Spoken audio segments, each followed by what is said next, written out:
લોકસભા ચૂંટણી માટે ઉમેદવારોની પસંદગીને ભાજપની કવાયત તેજ થઈ છે। ગઈકાલે મોડી રાત સુધી ચાલી હતી કેન્દ્રીય ચૂંટણી સમિતિની બેઠક, જેમાં લોકસભા ચૂંટણીમાં ઉમેદવારની પસંદગી માટે કોઈ ખાસ નિયમો નથી તેવી વિગત છે।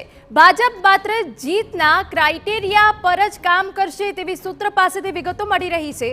પીએમના બંગાળ પ્રવાસ બાદ થશે ઉમેદવારોના નામોની જાહેરાત, આ વિગત મળી રહી છે। ગઈકાલની બેઠકમાં 17 રાજ્યના ઉમેદવારોના નામો પર ચર્ચા થઈ।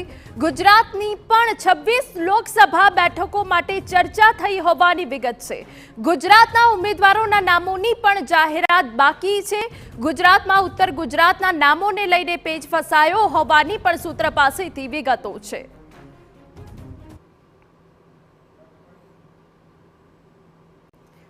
તો ગુજરાતની પણ 26 લોકસભા બેઠકો ઉપર ચર્ચા થઈ છે, ત્યારે અમારા સંવાદદાતા કિંજલ મિશ્રા વધુ વિગત આપી રહ્યા છે। કિંજલ, ગુજરાતની પણ 26 લોકસભા બેઠકો માટે ચર્ચા થઈ છે, જેના નામ જાહેર થઈ શકે છે, પરંતુ આ ઉમેદવારોને લઈને કયા સમીકરણો સામે આવ્યા છે, કયા સમીકરણોને ધ્યાનમાં રખાશે?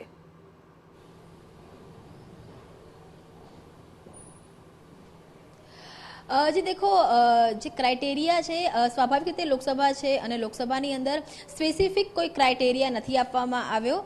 रिपीट है कि नो रिपीट है कि कोई उमरनो बाद है एटले नहीं राखवामां आव्यो, छूटछाट नहीं राखवामां आवी, केम के केटलाक विस्तारो एवा छे कि ज्यां जो क्राइटेरिया में बांधी देवामां आवे तो नवा चेहराओ छे तेनी शोध करवी पड़े अने जे कदाच लोकसभा माटे मुश्केल रूप होई शके छे।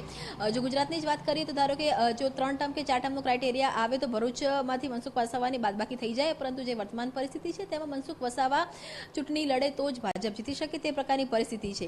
ते ज रीते जो क्राइटेरिया राखवामां आवे के पूर्व मंत्रीओ छे तेमणे चूंटणी नहीं लड़वी तो एक घणी एवी जग्याओ छे के ज्यां पूर्व मंत्रीओने चूंटणीना मैदाने उतारवा पड़े ए प्रकारनी परिस्थिति छे। ए ज कारण छे के क्राइटेरिया नहीं राखवामां आवे, चोक्कस नवा चेहराओने प्राधान्य मळशे। नो रिपीट थियरी जो गुजरातमां वात करवामां आवे तो जेम गईकाले ज आपणे कह्युं हतुं के 12 થી 15 जेवी बेठको छे के ज्यां नो रिपीट थियरी छे ते अमलमां आवी शके छे। नवा जे चेहराओ छे तेने प्राधान्य मळी शके छे, जातिगत समीकरणों छे तेने ध्यानमां राखवामां आवी शके छे। एटले चोक्कस क्राइटेरिया नहीं, परंतु सुरेन्द्रनगरनी वात करवामां आवे के अमरेलीनी वात करवामां आवे के पोरबंदरनी वात करवामां आवे, उत्तर गुजरातनी 4 बेठकोनी वात करवामां आवे, सूरतनी वात करवामां आवे, आ तरफ सौराष्ट्रनी वात करवामां आवे, राजकोटनी बेठकनी वात करवामां आवे तो आ जे तमाम बेठको छे त्यां नो रिपीट थियरी छे ते लागू पड़शे। એટલે સ્વાભાવિક રીતે જે વર્તમાન મંત્રીઓ છે તેમની પણ ટિકિટ છે તે કપાઈ શકે છે, परंतु जो क्राइटेरिया है ते मात्र ने मात्र जीतनो राखवामां आव्यो छे, केम के वात मात्र 26 बेठकनी नथी, वात देशनी बेठकोनी छे अने भाजपनो जे टार्गेट छे 400 प्लसनो जे लक्ष्यांक छे 400 नो लक्ष्यांक पार करवानो छे, एटले जीत एकमात्र क्राइटेरिया छे ते राखवामां आव्युं छे। नामोने लईने सस्पेन्स चोक्कस भाजप छेल्ली घड़ी सुधी बनावे छे ते त्यारे पण बनी रह्युं छे अने एवुं मानवामां आवी रह्युं छे के वडाप्रधाननो जे बंगाळ प्रवास छे, बंगाळ प्रवास पूर्ण थाय त्यारबाद सत्तावार रीते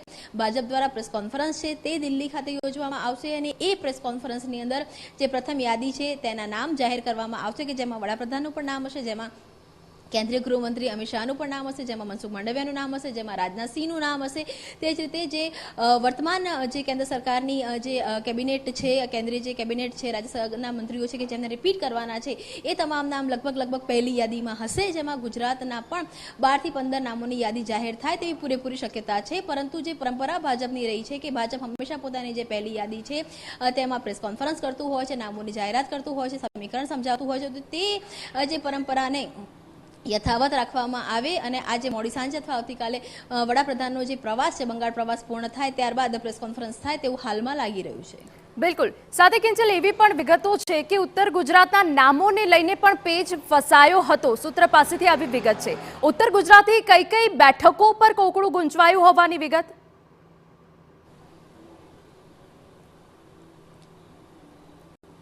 जे देखो उत्तर गुजरात की जो आप स्पेसिफिक बात करें तो उत्तर गुजरात 4 बेठक है, पाटण, महेसाणा, साबरकांठा और बनासकांठा। आ जे 4 बेठको है त्यां जातिगत समीकरण खूब ज महत्वनुं छे। जो पाटणनी वात करवामां आवे तो ठाकोरनो प्रभुत्वनी बेठक छे, ए ज कारण छे भरतजी डाभी अत्यार सुधी त्यांथी सांसद रह्या छे। महेसाणानी वात करवामां आवे, महेसाणामांथी गत वखते कड़वा पटीदाરની बेठक छे એટલે શારદાબેન પટેલની ચૂંટણી હતી તે લડાવવામાં આવી હતી। સાબરકાંઠાની વાત કરવામાં આવે કે પછી બનાસકાંઠાની વાત કરવામાં આવે, બનાસકાંઠામાંથી પરબત ચૌધરીની ચૂંટણી લડાવવામાં આવી હતી, પરંતુ આ આ જે તમામ જગ્યાઓ છે, આ તમામ જગ્યાઓ પર નવા ચહેરાઓ છે, નવા ચહેરાઓની શોધ છે તે ચાલી રહી છે. અને આ તમામ જે ચહેરાઓ છે, જો મહેસાણાની બેઠક બાદ કરવામાં આવે તો બાકીનું જે સમીકરણ આપ જુઓ તો ચૌધરી, ઠાકોર અને જે પાટીલ ઓબીસી સમીકરણ છે, તો તે જ સમાજમાંથી ચહેરાઓને પ્રાધાન્ય આપવું, યુવાઓને પ્રાધાન્ય આપવું કે મહિલાઓને પ્રાધાન્ય આપવું, તેને લઈ અને જે કોકડું છે તે ગૂંચવાયેલું છે.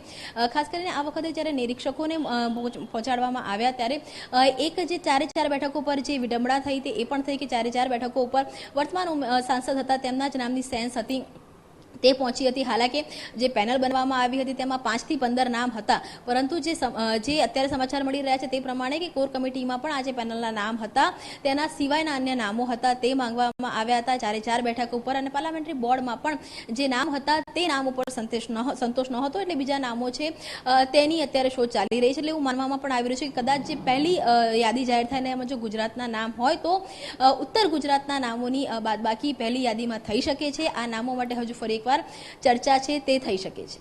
બિલકુલ કિંજલ, વધુ વિગત અમે તમારી પાસેથી લેતા રહીશું. તો જે રીતે વિગતો મળી રહી છે તે પ્રમાણે ઉમેદવારની પસંદગીમાં જાતિગત સમીકરણને પણ પ્રાધાન્ય અપાઈ શકે છે.